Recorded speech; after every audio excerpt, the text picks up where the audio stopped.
Aktoriai vaidins statusų pasikeitimą. Prašom 2 aktorius į sceną. Nekėdės.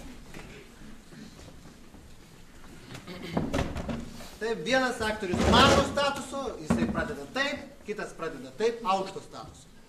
Kai baigsis etiudas, turės būti šitas taip, o šitas taip. Gerai, paimkime, pavyzdžiui, kas jie gali būti viens kitam? Kunigai, sakysim. Kunigai reiškia vienas aukštas statuso, kitas mažesnis. Taip, kunigai. Tai vat noriu dabar tavęs paklausti. Kur tu buvai per Eukaristiją?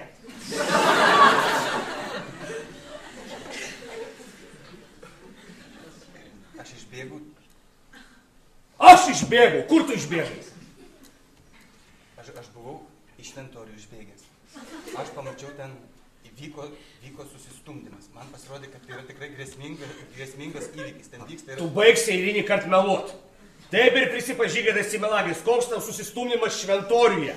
Išbėgo jisai. Tu žinai, kad tu turi būti šalia manęs. Be abejo. Aš labai tikrai. Aš Dievas mato. Neišjungtas mano telefonas. Dar ir telefono negali išjungti. Sutanui palikau. Kas? Kalbėk garsiau! Sakau, Sutanui buvau palikęs neišjungtas. Tu Sutanui telefoną dar nešioja. Aš ir galvojau, kam čia skamba apeigos metu, a? Tai čia tavo buvo turbūt. Tikrai, neteiskit manęs, taip aš tik taip pirmą pusmetį pas jūs atvažiavau. Man yra bandomasis laikotarpis. Man labai svarbu, kad rekomendacijos būtų geros ir kad toliau aš galėčiau kunigų seminarijų tęsti studijas. Ir suprantat, aš iš vargingos šeimos. Tikrai, jūs neįduokit mane. Aš prašau, prašau kunigą. Aš dargi tik mokausi. Gerai, bet tu mokaisi, bet tu žinai, kad mokslo šaknis karčios yra. Ir bent jau pasistengti reikia būti dėmesingam ir niekur nedingti. Tai pasakyk man atvirai, kur tu buvai išbėgęs? Nes tikrai aš jo netikiu šitais pasakojimas apie susistumdymus šventorių.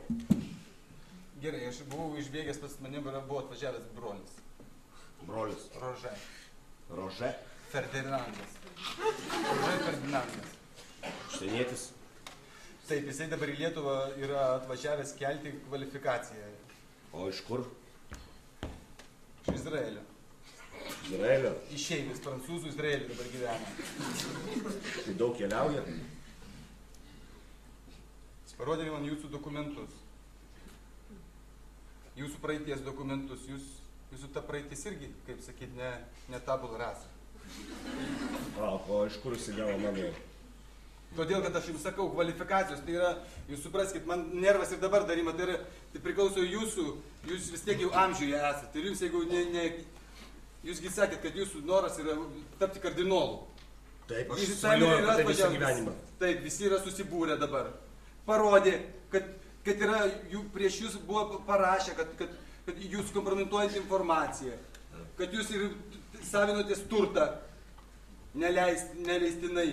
Taip pat buvo kažkokie santykiai, neaišku, aš garsiai nenoriu kalbėti, kad jau čia man liežuvis nenudžiūtų. Bet, žinai, vis dėlto Dievas sprendžia, kas yra kaltas ir...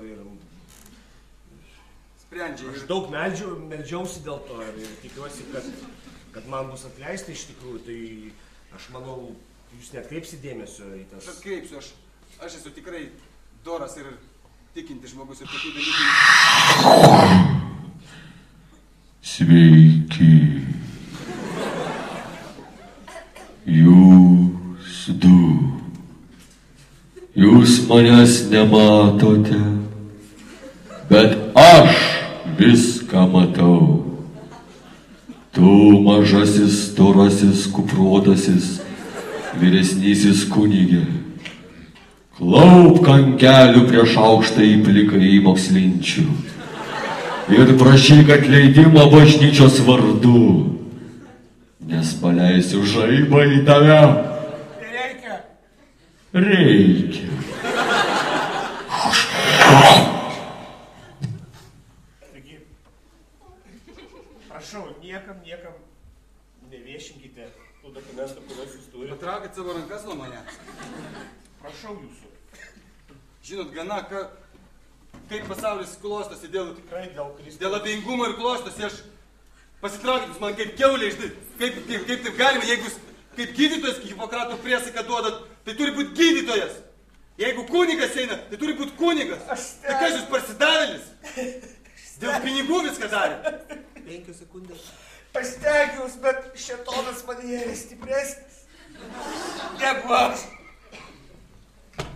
Labadiena. Taip, mane palaimintas. Taip, čia pas mus filmuoja filmą ir labai garsiai kažkas kalba visą laiką per megafonus. Toks, ar jums netrukdė nieko, ne? Netrukdė. Tiesiog noriu pasakyti, mes tave filmuojam.